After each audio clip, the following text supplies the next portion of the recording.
Oh, wait, so picture this. You walk into the home of a famous film producer. He's actually an art director. Mm. And this guy is the total package. Oh, yeah. I mean, he's absolutely gorgeous, wildly successful, and because of his job, he is just constantly surrounded by these stunning actresses. Right. So on paper, that math should work out. On paper, he should be fighting off dates with a stick. Uh, But in reality, his love life was a complete ghost town, zero romance. that's a confusing scenario. I mean, you'd assume success plus proximity, equals opportunity. Right, and that's exactly what this feng shui consultant Marie Diamond thought when she visited his house.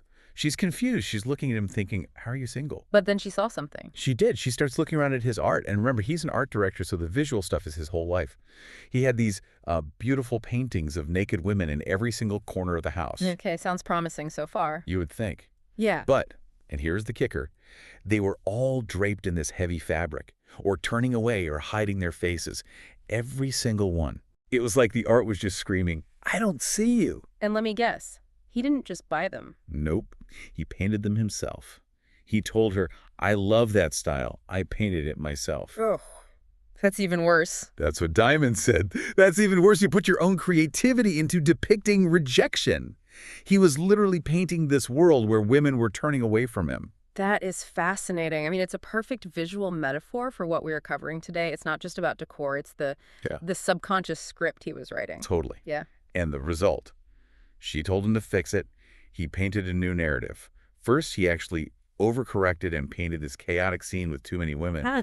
And suddenly he had 3 dates a week and was just exhausted. Be careful what you wish for. Exactly. So he calibrated. He painted a stable romantic relationship.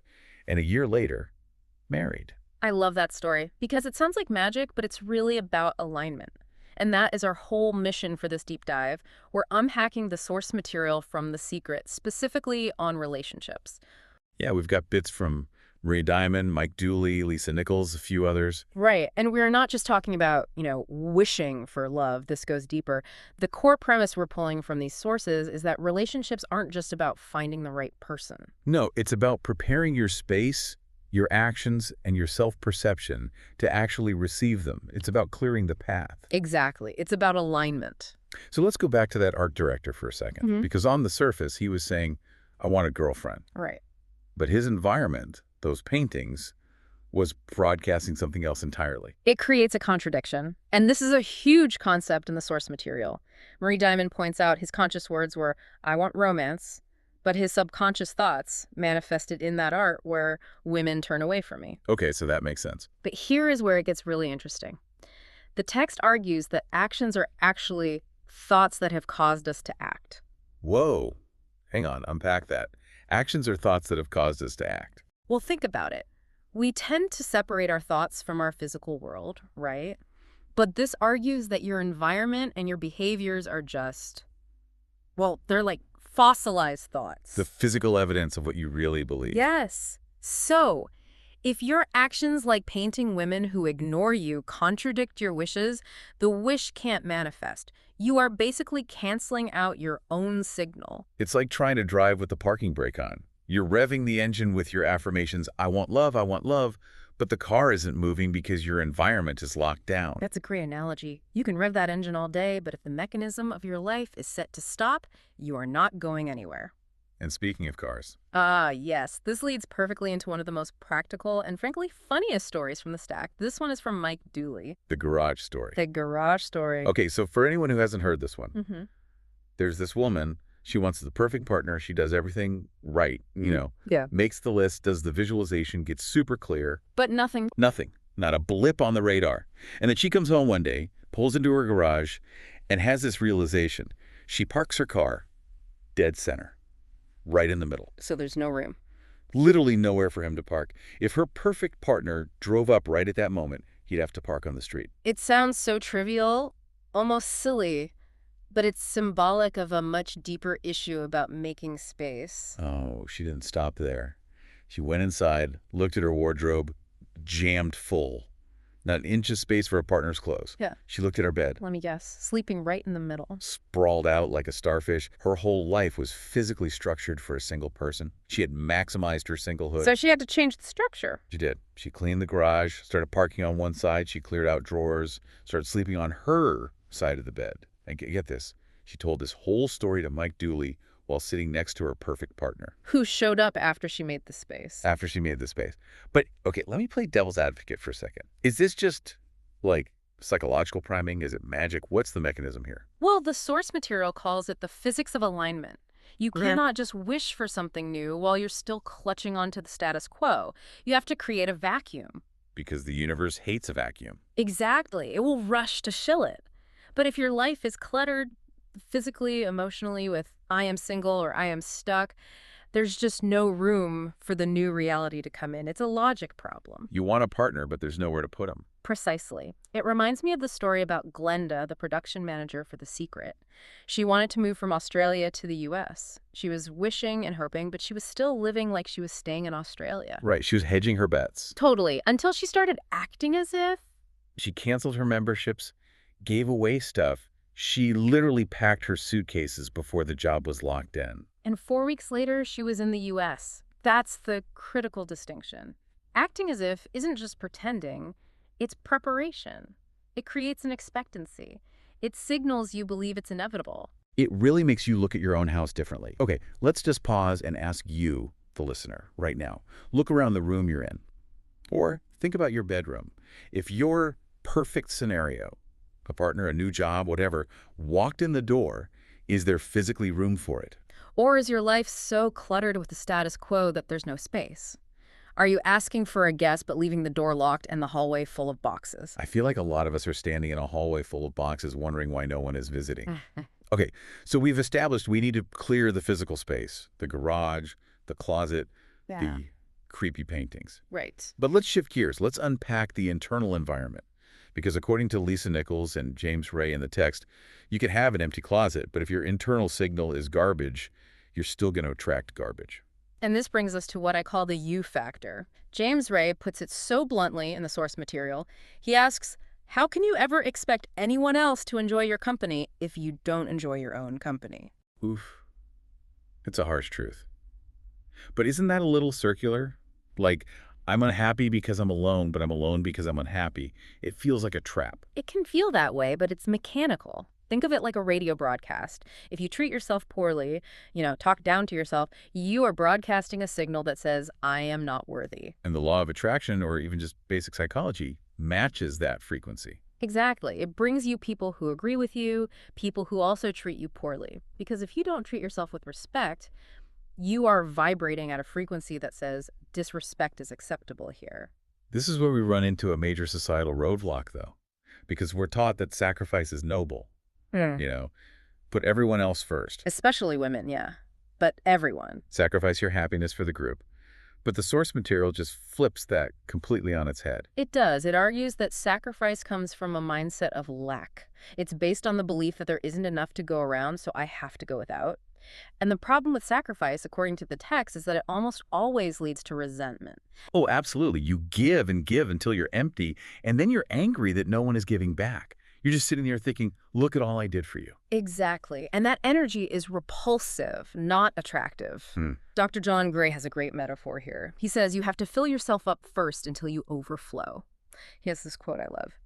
Looking out for number one is really looking out for number two. Because you can't give from an empty cup. Precisely. If you are empty, you have nothing to give. You become needy. You start looking at your partner and saying, you owe me. I sacrificed for you. Now fill me up. And that just kills relationships. Right. But if you are full of joy and self-love, you overflow onto everyone. You become a magnet because people want to be around that surplus energy. Lisa Nichols has such a powerful personal story about this. She talks about growing up and loving the Bionic Woman and Wonder Woman. Sure. But she says, they didn't look like me. Which can make it really hard to see yourself as the hero of your own story. Right. She couldn't attract love because she didn't see herself as lovable.